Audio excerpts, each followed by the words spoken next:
Actually ದುಡ್ಡು ಮಾಡೋದಿದೆಯಲ್ಲ, ಇದು ನೀರು ಕುಡಿದಷ್ಟು ಸುಲಭವಾಗಿದೆ. ಆದರೆ ಕಂಡೀಷನ್ ಏನಪ್ಪ ಅಂತಂದರೆ, ನಿಮಗೆ ಜನರ ಫೀಲಿಂಗ್ಸ್ಗಳನ್ನು, ಡಿಸೈರ್ಸ್ಗಳನ್ನು ಮತ್ತು ನೀಡ್ಸ್ಗಳನ್ನು ಅರ್ಥ ಮಾಡಿಕೊಳ್ಳುವ ಮೈಂಡ್ ಇರಬೇಕಷ್ಟೆ. ಸೊ ಯಾವಾಗ ನಿಮಗೆ ಜನರ ಭಾವನೆಗಳೇನಿವೆ, ಆಸೆಗಳೇನಿವೆ, ದುರಾಸೆಗಳೇನಿವೆ, ಅಗತ್ಯತೆಗಳೇನಿವೆ ಅನ್ನೋದು ಗೊತ್ತಾಗುತ್ತಲ್ಲ, ಆವಾಗ ನೀವು ನೀರು ಕುಡಿದಷ್ಟೇ ಸುಲಭವಾಗಿ ದುಡ್ಡನ್ನು ಮಾಡ್ಬೋದು. ಈ 12 ಸಂಗತಿಗಳು ನಿಮಗೆ ಗೊತ್ತಿದ್ರೆ ನೀವು ಬಿಲಿಯನ್ ಗಟ್ಟಲೆ ದುಡ್ಡನ್ನು ಸಂಪಾದಿಸ್ಬೋದು. ಸೊ ನೀವು ಸ್ಟಾರ್ಟಪ್ ಮಾಡ್ತಾ ಇದ್ದೀರಪ್ಪ ಅಂತಂದರೆ ಈ 12 ವಿಷಯಗಳನ್ನು ನೀವು ಸರಿಯಾಗಿ ಅರ್ಥ ಮಾಡ್ಕೋಬೇಕು. ಅವು ಇಂತಿವೆ. Number 1, people's fear of loss. ಜನರಿಗೆ ತಮ್ಮ ಹತ್ರ ಇರುವ ದುಡ್ಡನ್ನು, ವೆಲ್ತನ್ನು ಮತ್ತು ಹೆಲ್ತನ್ನು ಕಳೆದುಕೊಳ್ಳುವ ಭಯ ಎನಿ ಟೈಮ್ ಕಾಡ್ತಾ ಇರುತ್ತೆ. ಅದಕ್ಕಾಗಿ ಅವರು ಯಾವುದೇ ರಿಸ್ಕ್ಗಳನ್ನು ಡೈರೆಕ್ಟಾಗಿ ತೆಗೆದುಕೊಳ್ಳಲ್ಲ. ಸೊ ಜನರ ಈ ಕಳೆದುಕೊಳ್ಳುವ ಭಯ ಇದೆಯಲ್ಲ, ಅದೇ ನಿಮಗೆ ಬಿಸ್ನೆಸ್ ಅಪಾರ್ಚುನಿಟಿ ಆಗಿದೆ. ನೀವು ಈ ಭಯದ ಮೇಲೇ ಬಿಸ್ನೆಸ್ ಮಾಡ್ಬೋದು.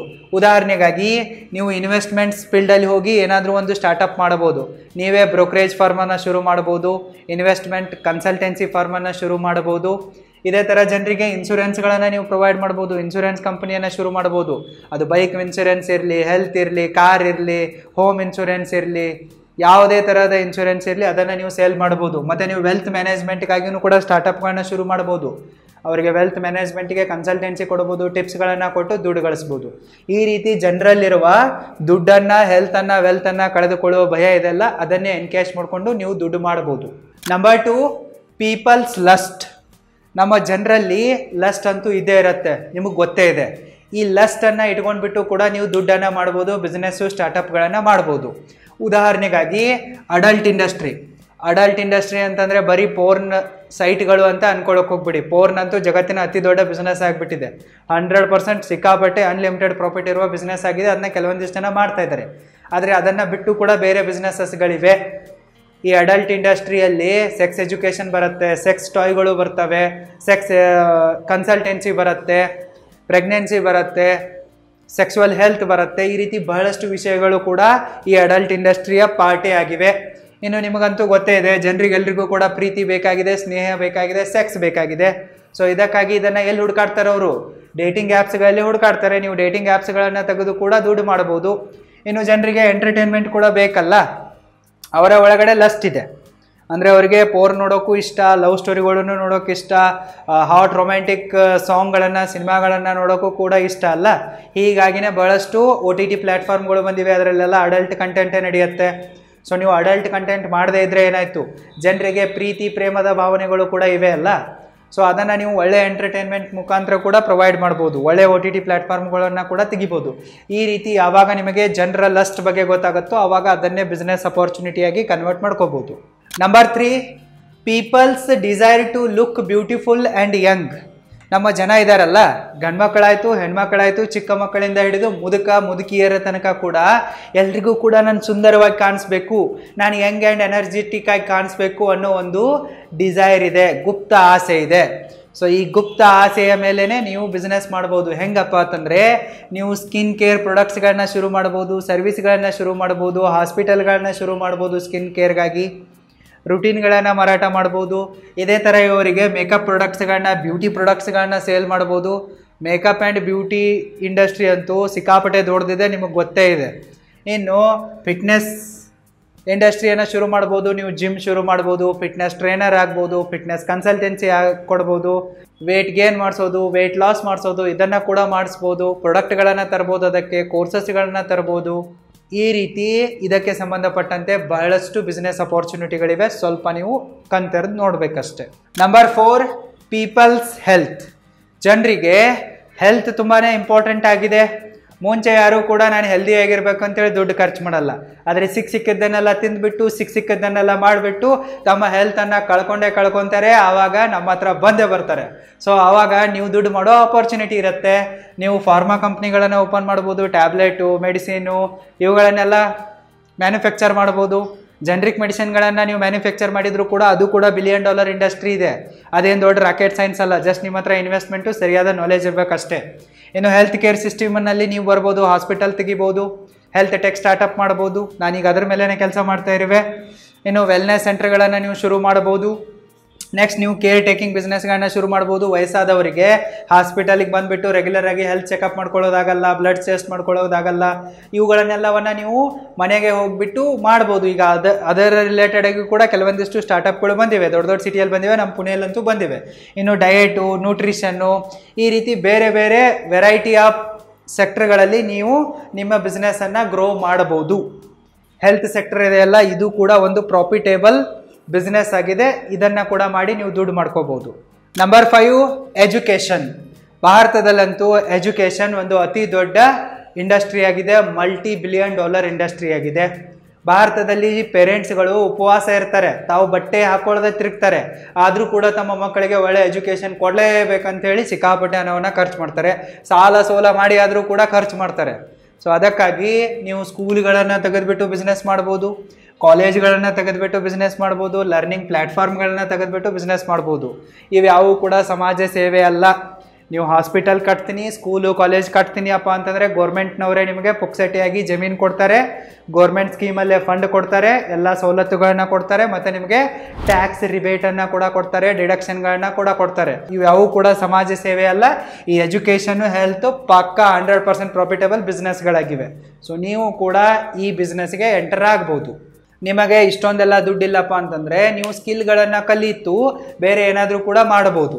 ಒಂದು ವೇಳೆ ನಿಮಗೇನಾದರೂ ವಿಡಿಯೋ ಎಡಿಟಿಂಗನ್ನು ಕಲಿಯುವ ಆಸೆ ಇದ್ದರೆ, ಯೂಟ್ಯೂಬ್ ಚಾನಲ್ ಕ್ರಿಯೇಷನ್ ಮತ್ತು ಗ್ರೋತನ್ನು ಕಲಿಯುವ ಆಸೆ ಇದ್ದರೆ, ಸ್ಮಾರ್ಟ್ಫೋನ್ ಫಿಲಮ್ ಮೇಕಿಂಗನ್ನು ಕಲಿಯುವ ಆಸೆ ಇದ್ದರೆ, ಲಾಗಿಂಗನ್ನು ಕಲಿಯುವ ಆಸೆ ಇದ್ದರೆ, ಟೈಮ್ ಮ್ಯಾನೇಜ್ಮೆಂಟ್ ಸ್ಕಿಲ್ಗಳನ್ನು ಕಲಿಯುವ ಆಸೆ ಇದ್ದರೆ, ಮನಿ ಮ್ಯಾನೇಜ್ಮೆಂಟ್ ಸ್ಕಿಲ್ಗಳನ್ನು ಕಲಿಯುವ ಆಸೆ ಇದ್ದರೆ, ನೀವು ಈಗಲೇ roaringfilmschool.comಗೆ ವಿಸಿಟ್ ಮಾಡಿ ಮತ್ತು ನಮ್ಮ ಆನ್ಲೈನ್ ಕೋರ್ಸಸ್ಗಳಿಗೆ ಜಾಯಿನ್ ಆಗಿ ಕಲೀರಿ. ಲಿಂಕ್ ಈ ವಿಡಿಯೋದ ಡಿಸ್ಕ್ರಿಪ್ಷನ್ ಬಾಕ್ಸಲ್ಲೂ ಕೂಡ ಇದೆ, ಚೆಕ್ಔಟ್ ಮಾಡಿ. Number 6, poor people's desire to get rich. ಈ ಬಡ ಜನ ಇರ್ತಾರಲ್ಲ, ಇವ್ರಿಗೇನಾದರೂ ನೀವು ಹೋಗಿಬಿಟ್ಟು ನಾನು ನಿನಗೆ ಫೈನಾನ್ಷಿಯಲ್ ಎಜುಕೇಷನನ್ನು ಕೊಡ್ತೀನಿ, ಸ್ಕಿಲ್ಲನ್ನು ಕಲಿಸ್ತೀನಿ ಅಂತಂದರೆ ಇವರು ತಮ್ಮ ಜೇಬಿನಿಂದ $1 ಕೂಡ ಬಿಚ್ಚಲ್ಲ. ಯಾಕಪ್ಪ ಅಂದರೆ ಸ್ಕಿಲ್ ಕಲಿಯೋದು, ಎಜುಕೇಷನ್ ತೆಗೆದುಕೊಳ್ಳೋದು ರಿಸ್ಕಿ ಆಗಿದೆ ಅಲ್ಲ, ಅವ್ರ ತಲೆಗೆ ನೋವಾಗುತ್ತೆ, ತಲೆ ಹಿಂಗೆ ಜಡ ಹಿಡಿದು ಬರುತ್ತೆ, ಅವ್ರು ಅದ್ರ ಮೇಲೆ ಖರ್ಚು ಮಾಡಲ್ಲ. ಬಂದರು ನಮ್ಮ ಕೋರ್ಸ್ಗಳಿಗೆ ಕಲೀರಿ ಅಂತಂದರೆ ಅವ್ರು ಕಲಿಯಲ್ಲ. ಅದೇ ನೀವು ಲಾಟ್ರಿ ಇದೆ ಅಂತ ಹೇಳಿಬಿಡಿ, ಎಲ್ಲ ಬಡ ಜನ ಬಂದೇ ಬರ್ತಾರೆ, ಕುರಿಗಳ ಥರ ಬಂದೇ ಬಿಡ್ತಾರೆ. ಸೊ ನೀವು ಇವರಲ್ಲಿ ಏನಿದೆ, ರಾತ್ರಿ ನಾನು ಶ್ರೀಮಂತನಾಗಬೇಕು, ಕೆಲಸ ಮಾಡದೇನೆ ಶ್ರೀಮಂತರಾಗಬೇಕು, ನನಗೆ ಒಮ್ಮಿಂದೊಮ್ಮೆಲೆ ಅದು ಸಿಗಬೇಕು, ಇದು ಸಿಗಬೇಕು ಅನ್ನೋ ಒಂದು ದುರಾಸೆ ಇದೆ. ಸೊ ಈ ದುರಾಸೆಯ ಮೇಲೇ ಬಹಳಷ್ಟು ಜನ ದುಡ್ಡು ಮಾಡ್ಕೊತಾ ಇದ್ದಾರೆ. ಹೆಂಗಪ್ಪ ಅಂತಂದರೆ ಲಾಟ್ರಿ ಬಿಸ್ನೆಸ್ ಮಾಡಿಬಿಟ್ಟು, ಲಾಟ್ರಿಗಳು ನಡೀತಾ ಇದೆ ಅಲ್ಲ ಎಲ್ಲ ಕಡೆಯಿಂದನೂ, $1, $5 ಲಾಟ್ರಿಯಿಂದ ಹಿಡಿದ್ಬಿಟ್ಟು ಕೋಟ್ಯಾಂತರ ತನಕನೂ ಲಾಟ್ರಿ ಬಿಸ್ನೆಸ್ ನಡೀತಾ ಇದೆ. ಇನ್ನು ಆನ್ಲೈನ್ ಗೇಮ್ಸ್ಗಳು ನೋಡಿ, ಈಗ ಎಷ್ಟೊಂದೆಲ್ಲ ಗೇಮ್ಸ್ಗಳು ಬಂದಿವೆ, ಮತ್ತು ಗ್ಯಾಮ್ಲಿಂಗ್ ಆ್ಯಪ್ಸ್ಗಳು ಬಂದಿವೆ. ಆ ಟೀಮ್ ಮಾಡಿ, ಈ ಟೀಮ್ ಮಾಡಿ, ಇಲ್ಲಿ ಹಚ್ಚಿ ಅಲ್ಲಿ ಹಚ್ಚಿ, ಕೆಲಸ ಬಿಡಿ ಜಾಬ್ ಬಿಡಿ, ಟೀಮ್ ಮಾಡಿ ಅಂತೇಳಿ ಎಷ್ಟೆಲ್ಲ ಅಡ್ವರ್ಟೈಸ್ಗಳನ್ನ ಮಾಡಿಬಿಟ್ಟು ದೊಡ್ಡ ದೊಡ್ಡ ವ್ಯಕ್ತಿಗಳೇ ಬಂದಿದ್ದಾರೆ ಇದರಲ್ಲಿ. ಅದಕ್ಕೆ ನಾನು ಈ ಕ್ರಿಕೆಟರ್ಗಳಿಗೆ, ಫಿಲ್ಮ್ ಸ್ಟಾರ್ಗಳಿಗೆ, ರಾಜಕಾರಣಿಗಳಿಗೆ ಯಾಕೆ ಬೈತೀನಪ್ಪ ಅಂತಂದರೆ, ಇವರು ತಮ್ಮ ಫ್ಯಾನ್ಸ್ಗಳ ಬಾಯಿಗೆ ಮಣ್ಣು ಹಾಕಿಬಿಟ್ಟು ದುಡ್ಡನ್ನು ಗಳಿಸ್ತಾರೆ, ನಾಲ್ಕು ನನ್ನ ಮಕ್ಕಳು. ಸೊ ಗ್ಯಾಮ್ಲಿಂಗ್ ಆ್ಯಪ್ಸ್ಗಳು, ಆನ್ಲೈನ್ ಗೇಮ್ಸ್ಗಳು, ಬೆಟ್ಟಿಂಗ್ ಆ್ಯಪ್ಸ್ಗಳನ್ನು ನೋಡಿ ನಿಮಗೆ ಗೊತ್ತಾಗುತ್ತೆ. ಜನರಲ್ಲಿ ಏನಿದೆ, ರಾತ್ರಿ ಶ್ರೀಮಂತನಾಗಬೇಕು, ಬೇಗನೆ ಶ್ರೀಮಂತರಾಗಬೇಕು, ಕೆಲಸ ಮಾಡ್ದೇನೆ ಶ್ರೀಮಂತನಾಗಬೇಕು ಅನ್ನೋ ಒಂದು ದುರಾಸೆ ಇದೆ. ಈ ದುರಾಸೆಯನ್ನೇ ಇಟ್ಕೊಂಡ್ಬಿಟ್ಟು ಇವರು ಈ ಬೆಟ್ಟಿಂಗ್ ಗೇಮ್ಗಳನ್ನು, ಆನ್ಲೈನ್ ಗೇಮ್ಗಳನ್ನು, ಗ್ಯಾಮ್ಲಿಂಗ್ ಆ್ಯಪ್ಸ್ಗಳನ್ನು ಮಾಡಿಬಿಟ್ಟು, ಲಾಟ್ರಿಗಳನ್ನ ಮಾಡಿಬಿಟ್ಟು ಬಿಲಿಯನ್ ಗಟ್ಟಲೆ ಹಣವನ್ನು ಗಳಿಸ್ತಾ ಇದ್ದಾರೆ. ಸೊ ನೀವು ಗಳಿಸ್ಬೋದು. Number 7, status and prestige. ನಮ್ಮ ಜನರಿಗೆ ರಿಯಲ್ ರಿಚ್ ಆಗೋ ಕನಸಿಲ್ಲ. ಎಲ್ರಿಗೂ ಕೂಡ ಹವಾ ಮಾಡೋದಿದೆ, ಶೋ ಅಪ್ ಮಾಡೋದಿದೆ, ಬಿಲ್ಡಪ್ ಕೊಡೋದಿದೆ, ಸಾಲ ಮಾಡಿ ಶೋಕಿ ಮಾಡ್ತಾ ತಿರ್ಗೋದಿದೆ. ಯಾವನಿಗೂ ಕೂಡ ರಿಯಲ್ ಆಗಿ ರಿಚ್ ಆಗೋ ಕನಸೇ ಇಲ್ಲ. ಎಲ್ರಿಗೂ ಕೂಡ ಫೇಕ್ ರಿಚ್ ಆಗೋದಿದೆ, ಡಮ್ಮಿ ರಿಚ್ ಆಗೋದಿದೆ. ಯಾವಳು ಒಬ್ಬಳು ಸುಂಬಳ ಬುರ್ಕಿ ಇರ್ತಾಳೆ, ಅವಳ ಮುಂದೆ ಶೋಗಳನ್ನು, ಚಮಕಗಳನ್ನು ಕೊಡೋದಿದೆ. ಇನ್ನು ದೊಡ್ಡವರಿಗೆ, ಮದುವೆ ಆದವರಿಗೆ ತಮ್ಮ ಸಂಬಂಧಿಕರ ಹೊಟ್ಟೆ ಒರೆಸೋದಿದೆ, ಅಕ್ಕಪಕ್ಕದವರ ಹೊಟ್ಟೆ ಒರೆಸೋದಿದೆ. ಒಟ್ಟಿನಲ್ಲಿ ಇವರು ಸ್ಟೇಟಸ್ಗಾಗಿ, ಪ್ರೆಸ್ಟೀಜ್ಗಾಗಿ ಹುಚ್ಚರಾಗಿದ್ದಾರೆ. ಸೊ ಇವರ ಹುಚ್ಚತನವನ್ನೇ ನಾವು ಬಿಸ್ನೆಸ್ ಅಪಾರ್ಚುನಿಟಿಯಾಗಿ ಕನ್ವರ್ಟ್ ಮಾಡ್ಕೋಬೋದು. ಹೆಂಗಪ್ಪ ಅಂತಂದರೆ, ಲಕ್ಸುರಿ ಬ್ರ್ಯಾಂಡ್ಸ್ಗಳನ್ನು ತಯಾರು ಮಾಡಿಬಿಡಿ, ಅದೇ ಥರ ಡಿಸೈನರ್ ಬ್ರ್ಯಾಂಡೆಡ್ ಆಗಿರುವ ಥಿಂಗ್ಸ್ಗಳನ್ನು, ಬಟ್ಟೆಗಳನ್ನು, ಚಪ್ಪಲಿಗಳನ್ನು ಶುರು ಮಾಡಿ, ಐಫೋನ್ಗಳಂಥ ಫೋನ್ಗಳನ್ನು ತೆಗೀರಿ. ಅದೇ ರೀತಿ ವಾಚ್ಗಳನ್ನು ಮಾರೋಕ್ಕೆ ಶುರು ಮಾಡಿ, ಕಾರ್ಸ್ಗಳನ್ನು ಮಾರೋಕ್ಕೆ ಶುರು ಮಾಡಿ. ಈ ರೀತಿ ಯಾವ್ಯಾವ ವಸ್ತುಗಳಿಂದ ಜನರಿಗೆ ತಮ್ಮ ಸ್ಟೇಟಸ್ ಗೇಮ್ಗಳನ್ನು ಆಡೋಕ್ಕೆ ಈಸಿ ಆಗುತ್ತೋ, ಪ್ರೆಸ್ಟೀಜ್ ಗೇಮ್ಗಳನ್ನು ಆಡೋಕ್ಕೆ ಈಸಿ ಆಗುತ್ತೋ ಅಂತಹ ಪ್ರಾಡಕ್ಟ್ಗಳನ್ನು ಮತ್ತು ಸರ್ವಿಸ್ಗಳನ್ನು ಶುರು ಮಾಡಿ ಮತ್ತು ಕೋಟ್ಯಾಂತರ ದುಡ್ಡನ್ನು ಚಾಪಿಸಿ. Number 8, entertainment and escapism. ನಮ್ಮ ಜನ ಇದ್ದಾರಲ್ಲ, 9 to 5 ಕತ್ತೆ ಥರ ಕೆಲಸ ಮಾಡಿಬಿಟ್ಟು ಸುಸ್ತಾಗಿಬಿಟ್ಟಿರ್ತಾರೆ. ಅದೇ ಆಫೀಸು, ಅದೇ ಬಾಸು, ಮನೆಗೆ ಬಂದರೆ ಅದೇ ಹೆಂಡತಿ, ಅದೇ ನೈಂಟಿ, ಅದೇ ಕುಕ್ಕರ್ ಅನ್ನ ಸಾರ ಅಂತೇಳಿ ಒಂದು ಸಾಂಗ್ ಇದೆ ನೋಡಿ. ಅದ್ರ ಥರ ನಮ್ಮ ಜನರ ಜೀವನ ಇದೆ. ನಮ್ಮ ಜನ ಇದಾರಲ್ಲ, ಈ ಸಂಸಾರ ಬಂಧನದಿಂದ ಎಸ್ಕೇಪ್ ಆಗೋಕೆ ಇಷ್ಟಪಡ್ತಾರೆ, ಎಂಜಾಯ್ಮೆಂಟನ್ನು ಮಾಡೋಕೆ ಇಷ್ಟಪಡ್ತಾರೆ. ಆದರೆ ಹೆಂಡತಿ ಬಿಡಲ್ಲ, ಚಪ್ಪಲಲ್ಲಿ ಹೊಡೆದು ಮನೇಲಿ ಕೂರಿಸ್ತಾಳೆ. ಅವ್ರು ಏನೇ ಎಂಟರ್ಟೈನ್ಮೆಂಟ್ ಇದ್ದರೂ ಕೂಡ ಮನೆಯಿಂದಲೇ ಮಾಡಬೇಕಾಗತ್ತೆ ತಪ್ಪಿಗೆ, ಇಲ್ಲಾಂದರೆ ಅದು ಕೂಡ ಸಿಗಲ್ಲ. ಸೊ ನೀವು ಎಂಟರ್ಟೈನ್ಮೆಂಟ್ ಇಂಡಸ್ಟ್ರಿಗೆ ರಿಲೇಟೆಡ್ ಆಗಿ, ಎಸ್ಕೇಪಿಸಮ್ ಇಂಡಸ್ಟ್ರಿಗೆ ರಿಲೇಟೆಡ್ ಆಗಿಬಿಟ್ಟು ಸಿಕ್ಕಾಪಟ್ಟೆ ದುಡ್ಡನ್ನು ಮಾಡ್ಬೋದು. ಹೇಗಪ್ಪ ಅಂತಂದರೆ, ನೀವು OTT ಪ್ಲ್ಯಾಟ್ಫಾರ್ಮ್ಗಳನ್ನು ಶುರು ಮಾಡಿ, ಒಳ್ಳೊಳ್ಳೆ ಅದರಲ್ಲಿ ವೆಬ್ ಸೀರೀಸ್ಗಳನ್ನು ಮಾಡಿ, ಸಾಂಗ್ಸ್ಗಳನ್ನು ಮಾಡಿ, ಶಾರ್ಟ್ ಫಿಲ್ಮ್ಸು, ಮೂವಿಗಳನ್ನು ಮಾಡಿ. ಆಲ್ರೆಡಿ ನಮ್ಮ ಈಗ ಫಿಲ್ಮ್ ಎಡಿಟೆಕ್ ಸ್ಟಾರ್ಟಪ್ ಇದೆಯಲ್ಲ, ರೋರಿಂಗ್ ಕ್ರಿಯೇಷನ್ಸ್ ವತಿಯಿಂದ ನಾವು OTT ಪ್ಲ್ಯಾಟ್ಫಾರ್ಮ್ ಬಿಲ್ಡ್ ಮಾಡಿದ್ದೀವಿ. ಬಟ್ ಯಾವಾಗ ಇದರಲ್ಲಿ ಇನ್ವೆಸ್ಟರ್ ಬರ್ತಾರಲ್ಲ, ಲಾಂಚ್ ಮಾಡ್ತೀವಿ. ಮತ್ತು ನಾನಂತೂ ಎಲ್ಲ ಸೈಂಟಿಫಿಕ್ ಆಗಿರುವ ಮತ್ತು ಸೋಷಿಯಲ್ ಚೇಂಜ್ ಥರ ಇರುವ ವೆಬ್ ಸೀರೀಸ್ಗಳನ್ನ, ಶಾರ್ಟ್ ಫಿಲ್ಮನ್ನು ಮಾಡೋನಿದ್ದೀನಿ. ಸೊ ಎಂಟರ್ಟೈನ್ಮೆಂಟ್ ಕಡಿಮೆ ಇರುತ್ತೆ, ಬಟ್ ಥ್ರಿಲ್ ಅಂತೂ ಜಾಸ್ತಿ ಇರುತ್ತೆ, ಅಡ್ವೆಂಚರಸ್ ಆಗಿ ಮಾಡೋನಿದ್ದೀನಿ. ಸೊ ನೀವು ಎಂಟರ್ಟೈನ್ಮೆಂಟನ್ನೇ ಮಾಡಿ, ಅದೇ ಲವ್, ಅದೇ ಹೃದಯ, ಅದೇ ಗಾಯ, ಅದೇ ಬಿಟ್ಟೋದ್ಲು, ಅದೇ ಬಿಟ್ಟು ಹೋದ ಅನ್ನೋ ಥರ ಎಲ್ಲ ಸ್ಟೋರಿಗಳನ್ನು, ಹಾಡುಗಳನ್ನ ಬರೀರಿ. ಅದೇ ಮಳೆ, ಅದೇ ಗಾಳಿ, ಅದೇ ಪ್ರೀತಿ, ಅದೇ ಹುಡುಗಿ ಅನ್ನೋ ಥರ ಸ್ಟೋರಿಗಳನ್ನು ಬರೀರಿ, ಹಿಟ್ ಆಗ್ತವೆ. ಸೊ ಈ ಥರ ಏನಾದರೂ ಮಾಡಿ OTT ಪ್ಲ್ಯಾಟ್ಫಾರ್ಮ್ಸ್ಗಳನ್ನ ಶುರು ಮಾಡಿಬಿಟ್ಟು, ಇನ್ನು ಒಳ್ಳೊಳ್ಳೆ ವಿಡಿಯೋ ಗೇಮ್ಸ್ಗಳನ್ನ ಶುರು ಮಾಡಿ. ಇದಂತೂ ಸದ್ಯಕ್ಕೆ ಮೋಸ್ಟ್ ಡಿಮ್ಯಾಂಡೇಬಲ್ ಆಗಿದೆ. PUBG ಅಂತ ಬಂದಿದ್ವಲ್ಲ, ಮಾಡಿ ನೀವು. ಜನ ಆಡ್ತಾರೆ, ಜನರಿಗೆ ಬುದ್ಧಿ ಇಲ್ಲ. ಇನ್ನು ಲೈವ್ ಕಾನ್ಸರ್ಟ್ಗಳನ್ನು ನೀವು ಮಾಡ್ಬೋದು, ಇಲ್ಲವೇ ಬೇರೆ ಯಾರಾದರೂ ಸೆಲೆಬ್ರಿಟಿಗಳಿರ್ತಾರೆ, ಅವರಿಗೆ ನೀವು ಕಾನ್ಸರ್ಟ್ ಮ್ಯಾನೇಜ್ಮೆಂಟನ್ನು ಮಾಡಿಕೊಡ್ಬೋದು. ಲೋಕದ ಕಾಳಜಿ ಮಾಡತಿನಂತೆ, ನಿಂಗೆ ಯಾರು ಬೇಡ ಅಂತಾರೆ ಮಾಡಪ್ಪ ಚಿಂತೆ. ಲೋಕದ ಕಾಳಜಿ ಮಾಡತಿನಂತೆ, ನಿಂಗೆ ಯಾರು ಬೇಡ ಅಂತಾರೆ ಮಾಡಪ್ಪ ಚಿಂತೆ. ರಘು ದೀಕ್ಷಿತ್ನಂತವರು ತುಂಬ ಜನ ಇರ್ತಾರೆ. ಸೊ ಇವರಿಗೆ ಈಗ ಅವಕಾಶ ಇರಲ್ಲ. ಸೊ ಕನ್ನಡದಲ್ಲಿದ್ದಾರಲ್ಲ, ಅದೇ ಒಂದು ದೊಡ್ಡ ದುರಾದೃಷ್ಟ. ಜಗತ್ತೆಲ್ಲ ಅವರಿಗೆ ರೆಸ್ಪೆಕ್ಟ್ ಕೊಡುತ್ತೆ, ಜಗತ್ತಿನ ಮೂಲೆಗಳಿಂದ ಅವರಿಗೆ ಕರೆಸ್ತಾರೆ. ಬಟ್ ಕರ್ನಾಟಕದಲ್ಲಿ ಅವರನ್ನು ಕರೆಸಲ್ಲ, ಹಿಂದಿ ಅವರನ್ನು ಕರೆಸಿದೆ, ಅವನನ್ನು ಕರೆಸಿದೆ ಮಾಡ್ತಾರೆ. ಸರಿನಾ? ಜಗತ್ತಿನಾದ್ಯಂತ ಅವರಿಗೆ ಡಿಮ್ಯಾಂಡ್ ಇದೆ ರಘು ದೀಕ್ಷಿತರಿಗೆ. ಸೊ ಆ ರೀತಿ ಇರೋರನ್ನು ಹುಡುಕಿ ನೀವು. ಇನ್ನು ಹೊಸದಾಗಿ ಛೋಟಾ ರಘು ದೀಕ್ಷಿತ್ಗಳು ಬರ್ತಾ ಇರ್ತಾರಲ್ಲ, ಸೊ ಅವ್ರನ್ನಾದರೂ ಇಟ್ಕೊಳ್ಳಿ. ಇವರ ಸಂಗೀತ ಕಚೇರಿಗಳನ್ನು ಅರೇಂಜ್ ಮಾಡೋದು, ಇವೆಂಟ್ ಅರೇಂಜ್ ಮಾಡೋದು, ನೀವು ಆ ರೀತಿ ಮ್ಯಾನೇಜ್ಮೆಂಟಲ್ಲೂ ಕೂಡ ದುಡ್ಡು ಮಾಡ್ಬೋದು. ನೀವೇ ಹಾಡಬೇಕು, ನೀವೇ ಕುಣಿಬೇಕಂತೇನಿಲ್ಲ.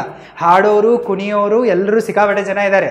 ಸೊ ಅವರಿಗೆ ಅವಕಾಶ ಇಲ್ಲ ಅಂತೇಳಿ ತಿರುಗ್ತಾ ಇದ್ದಾರೆ. ಅವರನ್ನೆಲ್ಲ ಹಿಡ್ಕೊಂಡ್ಬಿಟ್ಟು ನೀವೇ ಒಂದು ಸ್ಟಾರ್ಟಪ್ಪು ಕಂಪ್ನಿ ಮಾಡ್ಬೋದು. ಸೊ ಈ ರೀತಿ ನೀವು ಎಂಟರ್ಟೈನ್ಮೆಂಟು, ಎಸ್ಕೇಪಿಸಮ್ಗೆ ರಿಲೇಟೆಡ್ ಆಗಿ ಬಿಸ್ನೆಸ್ ಮಾಡಿ ಸಿಕ್ಕಾಪಟ್ಟೆ ದುಡ್ಡನ್ನೇ ಛಾಪಿಸ್ಬೋದು. Number 9, fear of uncertainty. ನಮ್ಮ ಜನ ಇದ್ದಾರಲ್ಲ, ಎನಿ ಟೈಮ್ ಫಿಯರ್ನಲ್ಲಿ ಬದುಕ್ತಾ ಇರ್ತಾರೆ. ಏನಾಗುತ್ತೋ ಏನೋ ಅಂತೇಳಿ ಹೆದರಿ ಬಿಟ್ಟಿರ್ತಾರೆ. ಈ ಜನರ ಅನ್ಸರ್ಟಿನಿಟಿಯನ್ನೇ ನೀವು ಬಿಸ್ನೆಸ್ ಮಾಡೆಲ್ ಆಗಿ ಕನ್ವರ್ಟ್ ಮಾಡ್ಕೋಬೋದು. ಉದಾಹರಣೆಗಾಗಿ ಹೇಳ್ಬೇಕಪ್ಪ ಅಂದರೆ, ನೀವು ಇನ್ಶೂರೆನ್ಸ್ ಕಂಪ್ನಿಗಳನ್ನ ಶುರು ಮಾಡ್ಬೋದು. ನೀವು ಡೈವರ್ಸ್ಗೆ ರಿಲೇಟೆಡ್ ತಕ್ಕಂಗೆ ಸರ್ವಿಸಸ್ಗಳನ್ನ ಕೊಡ್ಬೋದು, ಲೀಗಲ್ ಸರ್ವಿಸ್ಗಳನ್ನು ಕೊಡ್ಬೋದು. ಮತ್ತು ಇದೇ ಥರ ಲೋನ್ಸ್ ಬಿಸ್ನೆಸ್ಸಲ್ಲಿ ಬರ್ಬೋದು. ದುಡ್ಡನ್ನು ಬಡ್ಡಿಗೆ ಬಿಟ್ಬಿಟ್ಟು ಹಣ ಗಳಿಸೋಕ್ಕೂ ಕೂಡ ಈಗ ಸ್ಟಾರ್ಟಪ್ಗಳು ಬಂದಿವೆ. ಬ್ಯಾಂಕ್ನವರಂತೂ ಸತ್ರು ಲೋನ್ ಕೊಡಲ್ಲ, ಬರೀ ಭ್ರಷ್ಟ ದುಷ್ಟ ರೇಪಿಸ್ಟರ್ಗಳಿಗೆ, ವಿಜಯ್ ಮಲ್ಯ, ನೀರವ್ ಮೋದಿ ಅಂತವ್ರಿಗೆ ಕೊಡ್ತಾರೆ. ಒಳ್ಳೆಯವ್ರಿಗಂತೂ ಲೋನೇ ಕೊಡಲ್ಲ. ಸೊ ನೀವು ಲೋನನ್ನು ಕೊಟ್ಬಿಟ್ಟು ಕೂಡ ದುಡ್ಡು ಮಾಡ್ಬೋದು. ಲೋನ್ ಕೊಡೋಕ್ಕೂ ಕೂಡ ಸಿಕ್ಕಾಪಟ್ಟೆ ಸ್ಟಾರ್ಟಪ್ಗಳು ಬಂದಿವೆ, ನೀವು ಇನ್ನೊಂದು ತೆಗಿಬೋದು. ಮತ್ತು ಅದೇ ಥರ ನೀವು ಫೈನಾನ್ಸ್ ಕನ್ಸಲ್ಟೆನ್ಸಿಯನ್ನು ಕೊಟ್ಬಿಟ್ಟು, ಲೀಗಲ್ ಕನ್ಸಲ್ಟೆನ್ಸಿಯನ್ನು ಕೊಟ್ಬಿಟ್ಟು, ಮೆಂಟರ್ಶಿಪ್ ಪ್ರೋಗ್ರಾಮ್ಗಳನ್ನು ಮಾಡಿ ಸಿಕ್ಕಾಪಟ್ಟೆ ದುಡ್ಡನ್ನು ಛಾಪಿಸ್ಬೋದು. Number 10, love and companionship.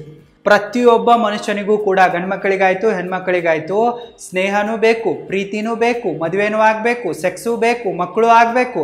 ಇನ್ನು ಮದುವೆ ಆಗಿದೆಯಪ್ಪ ಅಂತಂದರೆ ತಮ್ಮ ಲೈಫ್ ಪಾರ್ಟ್ನರ್ನಿಂದ ಸುಖ ಸಿಗಲೇ ಇಲ್ಲ ಅಂತಂದ್ರೂ ಕೂಡ, ಸಿಗ್ತಾ ಇದೆ ಅಂತಂದ್ರೂ ಕೂಡ ದುರಾಸೆಗೆ ಬಿದ್ದುಬಿಟ್ಟು ಮತ್ತೆ ಎಕ್ಸ್ಟ್ರಾ ಮೆರಿಟಲ್ ಅಫೇರ್ಗಳನ್ನು ಕೂಡ ಮಾಡಬೇಕು. ಒಟ್ಟಿನಲ್ಲಿ ಜನರಿಗೆ ಪ್ರೀತಿ, ಪ್ರೇಮ ಮತ್ತು ಸಾಂಗತ್ಯ ಇವೆಲ್ಲವೂ ಕೂಡ ಬೇಕಾಗಿಬಿಟ್ಟಿವೆ. ಸೊ ಅದಕ್ಕಾಗಿ ನೀವು ಇದನ್ನೇ ಎನ್ಕೇಜ್ ಮಾಡ್ಕೊಂಡ್ಬಿಟ್ಟು ಬಿಸ್ನೆಸ್ ಮಾಡಿದರೆ ಸಿಕ್ಕಾಪಟ್ಟೆ ದುಡ್ಡು ಮಾಡ್ತೀರಾ. ಹೀಗಾಗಿಯೇ ಭಾಳಷ್ಟು ಸೋಷಿಯಲ್ ಮೀಡಿಯಾಗಳು ಬಂದಿವೆ. ನೀವು ಕೂಡ ಸೋಷಿಯಲ್ ಮೀಡಿಯಾ ಮಾಡಿ. ಎಷ್ಟು ದಿನ ಅಂತ ಪರದೇಶದ ಸೋಷಿಯಲ್ ಮೀಡಿಯಾಗಳನ್ನೇ ಯೂಸ್ ಮಾಡ್ತಾ ಕೂಡ್ತೀರಾ? ಅದೇ ಲಿಂಕ್ಡ್ಇನ್ ಅಂತೂ ಜಾಬ್ ಸೈಟ್ ಆಗೋದಕ್ಕಿಂತ ಈಗ ಏನಾಗ್ಬಿಟ್ಟಿದೆಯಪ್ಪ ಅಂತಂದರೆ ಅದೊಂಥರ ಡೇಟಿಂಗ್ ಸೈಟೇ ಆಗಿಬಿಟ್ಟಿದೆ. ಫೌಂಡರ್ ಆ್ಯಂಡ್ CEO, ಅಲ್ಲಿ ಮ್ಯಾನೇಜರು, ಇಲ್ಲಿ ಮ್ಯಾನೇಜರು ಅಂಥೇಳಿ ಎಲ್ಲನೂ ಚಾಟಿಂಗು, ಡೇಟಿಂಗ್ ಆಗಿನೇ ಯೂಸ್ ಆಗ್ತಾ ಇದೆ ಅದು. ಸೊ ಎಷ್ಟು ದಿನ ಅಂತೇಳಿ ಅದೇ ಹಳೆ ಫೇಸ್ಬುಕ್ಕು, ಅದೇ ಇನ್ಸ್ಟಾಗ್ರಾಮ್ ಬಳಸ್ತೀರಾ? ಸೊ ನಿಮ್ಮದು ಕೂಡ ಭಾರತದ್ದು, ಒಂದು ಕರ್ನಾಟಕದ್ದು, ಬೆಳಗಾವಿದ್ದೇ ಒಂದು ಮಾಡಿ, ಸೋಷಿಯಲ್ ಮೀಡಿಯಾ ಮಾಡಿ. ಅದರಲ್ಲಿ ಬರೀ ಫೇಸ್ಬುಕ್ಕಲ್ಲಿ ಬಂದುಬಿಟ್ಟು ನಮ್ಮ ಬೆಳಗಾವಿ, ನಮ್ಮ ಹುಬ್ಬಳ್ಳಿ ಈ ಥರ ಪೇಜ್ ಮಾಡೋದಲ್ಲಪ್ಪ. ನೀವು ಕೂಡ ಒಂದು ಸ್ವತಂತ್ರ ಸೋಷಿಯಲ್ ಮೀಡಿಯಾ ಮಾಡಿ, ಆ್ಯಪ್ ಮಾಡಿ. ಸೊ ಬೆಳಗಾವಿಯಲ್ಲಿ ಏನೇನಿದೆ, ಬಸ್ ಯಾವ ಟೈಮಿಗೆ ಬರುತ್ತೆ, ಟ್ರೈನ್ ಯಾವ ಟೈಮಿಗೆ ಬರುತ್ತೆ, ಏರೋಪ್ಲೇನ್ ಯಾವ ಟೈಮಿಗೆ ಬರುತ್ತೆ, ಯಾವ ಕಾಲನಿಯಲ್ಲಿ ರೂಮ್ಸ್ಗಳು ಖಾಲಿ ಇವೆ, ಮನೆ ಖಾಲಿ ಇವೆ, ಎಲ್ಲಿ ಹಾಸ್ಪಿಟಲ್ ಇವೆ. ಸೊ ಬೆಳಗಾವಿ ಜನರಿಗೆ ಹೆಲ್ಪ್ ಆಗೋ ಥರ ಮಾಡಿ. ಬರೀ ಫೇಸ್ಬುಕ್ಕಲ್ಲಿ ಬಂದುಬಿಟ್ಟು ನಮ್ಮ ಬೆಳಗಾವಿ, ನಮ್ಮ ಹುಬ್ಬಳ್ಳಿ, ನಮ್ಮ ಅದಂತ ಮಾಡೋದಲ್ಲ. ಸೊ ನೀವೇ ಒಂದು ಸ್ವಂತ ಸೋಷಿಯಲ್ ಮೀಡಿಯಾ ಮಾಡೋಕ್ಕೆ ಟ್ರೈ ಮಾಡಿ. ಇನ್ನು ಡೇಟಿಂಗ್ ಆ್ಯಪ್ಸ್ಗಳಂತೂ ಕೂಡ ಸಿಕ್ಕಾಪಟ್ಟೆ ಬಂದಿವೆ. ಎಲ್ರಿಗೂ ಕೂಡ ಏನು ಬೇಕು, ಗರ್ಲ್ ಫ್ರೆಂಡು ಬೇಕು, ಬಾಯ್ ಫ್ರೆಂಡು ಬೇಕು, ಸೆಕ್ಸ್ ಮಾಡೋಕ್ಕೂ ಕೂಡ ಬೇಕು, ಅದು ಪುಕ್ಸಟೆಯಾಗಿ ಬೇಕು. ಅದಕ್ಕಾಗಿ ಡೇಟಿಂಗ್ ಆ್ಯಪ್ಸ್ಗಳು ಬಂದಿವೆ. ಡೇಟಿಂಗ್ ಆ್ಯಪ್ಸ್ಗಳಂತೂ ಸಿಕ್ಕಾಪಟ್ಟೆ ದುಡ್ಡು ಮಾಡ್ತಾ ಇವೆ. ಬಿಸ್ನೆಸ್ ಮಾಡಲ್ ಒಂದೇ ಇದೆ, ಹೆಣ್ಮಕ್ಳಿಗೆ ಫ್ರೀ ಅಕೌಂಟ್ ಮಾಡ್ಸೋಕೆ ಕೊಟ್ಬಿಡೋದು, ಗಂಡು ಮಕ್ಕಳಿಂದ 5,000 10,000 ಮೆಂಬರ್ಶಿಪ್ ಫೀ ಇಡೋದು, ಮುಗೀತು. ಎಲ್ಲಿ ಸಕ್ಕರೆ ಇರುತ್ತೋ ಅಲ್ಲಿ ಇರುವೆಗಳು ಬಂದೇ ಬರ್ತವೆ, ಎಲ್ಲಿ ಹೆಣ್ಣು ಜೇನಿರುತ್ತೋ ಅಲ್ಲಿ ಗಂಡು ಜೇನುಗಳು ಬಂದೇ ಬರ್ತವೆ. ಡೇಟಿಂಗ್ ಆ್ಯಪ್ಸ್ಗಳ ಕಾನ್ಸೆಪ್ಟು ಇದೇ ಆಗಿದೆ, ಸೋಷಿಯಲ್ ಮೀಡಿಯಾಗಳ ಕಾನ್ಸೆಪ್ಟು ಇದೇ ಆಗಿದೆ. ಸೊ ಹೆಣ್ಮಕ್ಳಿಗೆ ಸ್ವಲ್ಪ ಫ್ರೀ ಆಗಿ ಕೊಡೋದು, ಗಂಡು ಮಕ್ಕಳು ತಾನಾಗೆ ದುಡ್ಡು ಹಾಕ್ತಾ ಬರ್ತವೆ.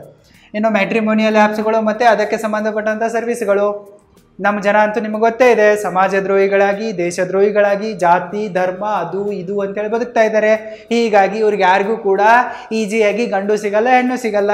ಸೊ ನೀವು ಬಂದು ಗ್ಯಾಪಲ್ಲಿ ಮ್ಯಾಟ್ರಿಮೋನಿಯಲ್ ಆ್ಯಪ್ಸ್ಗಳನ್ನ ತೆಗೀರಿ, ದುಡ್ಡು ಮಾಡ್ಕೊಳ್ಳಿ, ಮತ್ತು ಮ್ಯಾಟ್ರಿಮೋನಿಯಲ್ ಸರ್ವಿಸ್ಗಳನ್ನ ಕೊಡಿ, ದುಡ್ಡು ಮಾಡ್ಕೊಳ್ಳಿ. ಎಲ್ಲರೂ ಮಾಡ್ತಾ ಇದ್ದಾರೆ, ನೀವು ಕೂಡ ಮಾಡಿ. ನೀವು ಯಾಕೆ ಹಿಂದೆ ಬಿಡ್ತೀರಾ? ದುಡ್ಡು ಗಳಿಸೋದೇ ಅಲ್ಟಿಮೇಟ್ ಇದೆ ಅಲ್ಲ, ಗಳಿಸಿ. Number 11, convenience and instant gratification. ನಮ್ಮ ಜನರಿಗೆ ಕನ್ವಿನಿಯನ್ಸು ಬೇಕಾಗಿದೆ ಮತ್ತು ಇನ್ಸ್ಟಂಟಾಗಿ ಗ್ರ್ಯಾಟಿಫಿಕೇಷನ್ ಬೇಕಾಗಿದೆ. ಸೊ ಒಟ್ಟಿನಲ್ಲಿ ಹೇಳ್ಬೇಕಪ್ಪ ಅಂತಂದರೆ ನಮ್ಮ ಜನ ಆಲ್ಸಿಗಳಿದ್ದಾರೆ. ಇವರಿಗೆ ತಿಂಗಳಿಗೆ 10,000 ಸಂಬಳ ಬರ್ತಾ ಇದ್ರು ಕೂಡ ಇವರಿಗೆ ಎಲ್ಲವೂ ಕೂಡ ಮನೆಯಲ್ಲೇ ಬೇಕು, ಅಷ್ಟು ಕೂಡ ಎಫರ್ಟ್ ಹಾಕೋಕ್ಕೆ ಅವ್ರು ರೆಡಿ ಇಲ್ಲ. ಸೊ ಇದನ್ನೇ ನೀವು ಎನ್ಕೇಜ್ ಮಾಡ್ಕೊಂಡು ಬಿಸ್ನೆಸ್ ಮಾಡ್ಕೊಳ್ಳಿ. ಉದಾಹರಣೆಗಾಗಿ ಫಾಸ್ಟ್ ಫುಡ್ ಸೆಂಟರ್ಗಳನ್ನು ತೆಗೀರಿ, ಇವುಗಳನ್ನು ಕೂಡ ಮನೆ ಮನೆಗೂ ಡೆಲಿವರ್ ಮಾಡಿ. ಬೆಳಗಾವಿಯಲ್ಲಿ ಕಾವುಕಟ್ಟ ಅಂತೇಳಿ ಒಂದು ಪ್ಲೇಸ್ ಇದೆ. ಸೊ ಅಲ್ಲಿ ಎಲ್ಲ ಥರದ ಫಾಸ್ಟ್ ಫುಡ್ಗಳು ಸಿಗ್ತವೆ. ಪುಣೆಯಲ್ಲೂ ಕೂಡ ಒಂದು ಕಾವುಕಟ್ಟ ಇದೆ. ಸೊ ನಾನು ಪುಣೆಯಲ್ಲಿದ್ದರೂ ಕೂಡ ಬೆಳಗಾವಿಗೆ ಬಂದರೂ ಕೂಡ ನಮ್ಮ ಅಕ್ಕನ ಜೊತೆಗೆ ಹೋಗಲೇಬೇಕಾಗತ್ತೆ. ನಮ್ಮ ಅಕ್ಕ ಮತ್ತು ಅವರ ಫ್ರೆಂಡ್ಸ್ಗಳಿದಾರಲ್ಲ ಎಲ್ಲ ಹುಡುಗಿಯರ್ ಗ್ಯಾಂಗು, ಸೊ ಅವ್ರು ಫಾಸ್ಟ್ ಫುಡ್ಡನ್ನು ಎಂದೂ ಏನು ಊಟನೇ ನೋಡಿಲ್ಲ ಅನ್ನೋ ಥರ ತಿಂತಾ ಇರ್ತಾರೆ. ಸೊ ತಿಂದೇ ತಿನ್ನೋದು ಪಾನಿಪುರಿ ಅಂತೆ, ಬೇಳಂತೆ, ಮೊಮೋಸ್ ಅಂತೆ, ಚೌಮೀನ್ ಅಂತೆ, ಮ್ಯಾಗಿ ಅಂತೆ, ಸೊ ಏನೇನೋ ಇರ್ತವೆ ಐಟಮ್ಗಳು, ಹುಳ ಥರ ಇರ್ತವೆ, ಬಲುಳ ಥರ, ಅಂದರೂ ಕೂಡ ತಿಂತಾನೆ ಇರ್ತಾರೆ ಗಪ್ಪ ಗಪ್ಪ ಅಂತೇಳಿ. ಸಾಕಂತ ಅನ್ನೋದೇ ಇಲ್ಲ, ತಿಂತಾನೆ ಇರ್ತಾರೆ. ಸೊ ಇವ್ರ ಜೊತೆಗೆ ನಾನು ಕೂಡ ಹೋಗಬೇಕಾಗತ್ತೆ ಆ್ಯಸ್ ಅ ಡ್ರೈವರ್ ಆಗಿ. ನಾನೇನೋ ಏನು ಮಾಡೋಕ್ಕಾಗತ್ತೆ. ಸೊ ಹೋದಾಗ ನಮಗೂ ಕೊಟ್ಟಿರ್ತಾರೆ, ಸೊ ತಿನ್ನೋಕ್ಕೆ ಸಿಗ್ತಾ ಇದೆ ಅಂತೇಳಿ ನಾನು ಕೂಡ ತಿಂತಾ ಇರ್ತೀನಿ. ಒಟ್ಟಿನಲ್ಲಿ ಫಾಸ್ಟ್ ಫುಡ್ ಅಂದರೆ ಎಲ್ರಿಗೂ ಕೂಡ ಇಷ್ಟ. ಇದನ್ನೇ ನೀವು ಬಿಸ್ನೆಸ್ ಮಾಡ್ಬೋದು. ಇದೇ ಥರ ನೀವು ಫುಡ್ ಡೆಲಿವರಿ ಆ್ಯಪ್ಸ್ಗಳನ್ನು ಮತ್ತು ಸರ್ವಿಸ್ಗಳನ್ನ ಶುರು ಮಾಡ್ಬೋದು. ಇನ್ನು ಮದುವೆ ಆಗದೆ ಇರಲಿ, ಮದುವೆ ಆಗಿರಲಿ, ಎಲ್ರಿಗೂ ಕೂಡ ಮನೆಗೆ ಆರ್ಡ್ರ್ ಮಾಡಿಕೊಂಡು ತಿನ್ನೋದೊಂದು ಹ್ಯಾಬಿಟ್ ಆಗಿಬಿಟ್ಟಿದೆ. ಅವರ ಈಟಿಂಗ್ ಹ್ಯಾಬಿಟನ್ನು ನಿಮ್ಮ ಮನಿ ಮೇಕಿಂಗ್ ಹ್ಯಾಬಿಟ್ ಮಾಡ್ಕೊಳ್ಳಿ. ನೀವು ಕೂಡ ಫುಡ್ ಮೇಕಿಂಗ್ ಆ್ಯಪ್ಸ್ಗಳನ್ನ, ಡೆಲಿವರಿ ಸರ್ವಿಸ್ಗಳನ್ನ ಶುರು ಮಾಡಿ. ಯಾರೋ ರೆಸ್ಟೋರೆಂಟಲ್ಲಿ ಮಾಡಿರ್ತಾರೆ, ನೀವು ಜಸ್ಟ್ ಡೆಲಿವರ್ ಮಾಡೋದಿದೆ, ಇಲ್ಲವೇ ನೀವೇ ರೆಸ್ಟೋರೆಂಟ್ ಶುರು ಮಾಡೋದಿದೆ, ಖಾನಾವಳಿಗಳನ್ನ ಶುರು ಮಾಡೋದಿದೆ. ಇದರ ಯೋಚನೆ ಮಾಡಿ. ಇನ್ನು ಅಮೆಜಾನು, ಫ್ಲಿಪ್ಕಾರ್ಟು ಇಂತಹ ಎಷ್ಟೋ ಕಾಮರ್ಸ್ ಸೈಟ್ಗಳು ಬಂದಿವೆ. ಸೊ ನೀವು ಇಂಥದ್ದೇನಾದರೂ ಕಾಮರ್ಸನ್ನು ಶುರು ಮಾಡಿ. ಒಟ್ಟಿನಲ್ಲಿ ಜನರಿಗೆ ಕನ್ವಿನಿಯನ್ಸ್ ಆಗಬೇಕು, ಇನ್ಸ್ಟಂಟ್ ಗ್ರ್ಯಾಟಿಫಿಕೇಷನ್ ಸಿಗಬೇಕು, ಅಂಥದ್ದೇನಾದರೂ ಶುರು ಮಾಡಿ ಮತ್ತು ದುಡ್ಡು ಮಾಡಿ. Number 12 and last, fear of death and spirituality. ನಮ್ಮ ಜನ ಇದ್ದಾರಲ್ಲ, ಸಾವಿಗೆ ಸಿಕ್ಕಾಪಟ್ಟೆ ಹೆದರ್ತಾರೆ. ಸೊ ಇವರ ಫೈನಲ್ ಡೆಸ್ಟಿನೇಷನ್ ಸಾವು ಅನ್ನೋದು ಎಲ್ಲ ಜನರಿಗೂ ಕೂಡ ಗೊತ್ತಿದೆ. ಅದಕ್ಕಾಗಿ ಇವರು ಎನಿ ಟೈಮ್ ಭಯ ಭಕ್ತಿಯಲ್ಲಿ ಬದುಕ್ತಾರೆ. ದೇವರು ಧರ್ಮ ಅಂತಂದರೆ ಸಿಕ್ಕಾಪಟ್ಟೆ ಹೆದರ್ತಾರೆ. ಮತ್ತು ಇಷ್ಟ ಇಲ್ಲದಿದ್ರೂ ಕೂಡ ಸ್ಪಿರಿಚುವಲ್ ಆಗೋಕ್ಕೆ ಟ್ರೈ ಮಾಡ್ತಾರೆ.